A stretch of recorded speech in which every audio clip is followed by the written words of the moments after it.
On pourrait le croire, mais non, dumping n'est pas un nom de famille chinois. Par contre, la méthode est très prisée des Chinois.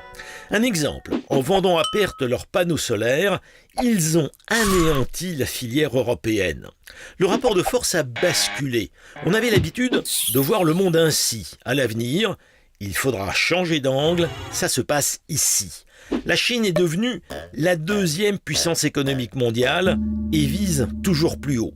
20% des importations européennes viennent de Chine, contre 14% pour les USA. Pékin exporte chaque année plus de 2200 milliards de dollars dans le monde et engrange un trésor de guerre colossal. Un pactole qui permet d'investir, notamment en Europe, 27 milliards en 2015, 62 milliards en 2016.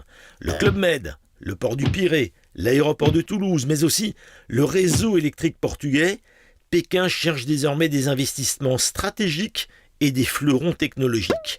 Parfois, Paris ou Berlin disent non à une opération sensible et l'Europe cherche à bâtir une ligne de défense.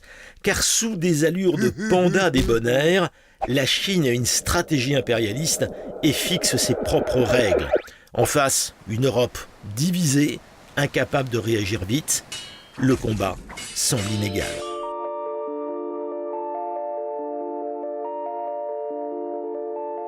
Il faut avoir peur de la Chine. L'Europe a une politique commerciale commune, mais l'Europe n'a pas de diplomatie commerciale commune.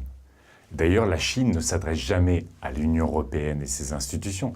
La Chine ne s'adresse qu'à ses États membres, organise la division européenne pour finalement soit imposer ses règles, soit éviter que l'Europe lui impose ses règles. La Chine a une véritable stratégie en tête, le China Manufacturing Plan de 2025, le fait qu'en 2049, pour fêter le centenaire de la Constitution de la République de Chine, la Chine veut être les maîtres du monde sur un certain nombre de domaines. Donc derrière la stratégie, il y a des moyens, mais effectivement, la Chine n'exerce pas ses relations commerciales avec les mêmes méthodes que nous. Et nous, si nous sommes ouverts à la mondialisation, on émet une règle dorénavant, c'est que tout le monde joue avec les mêmes règles du jeu.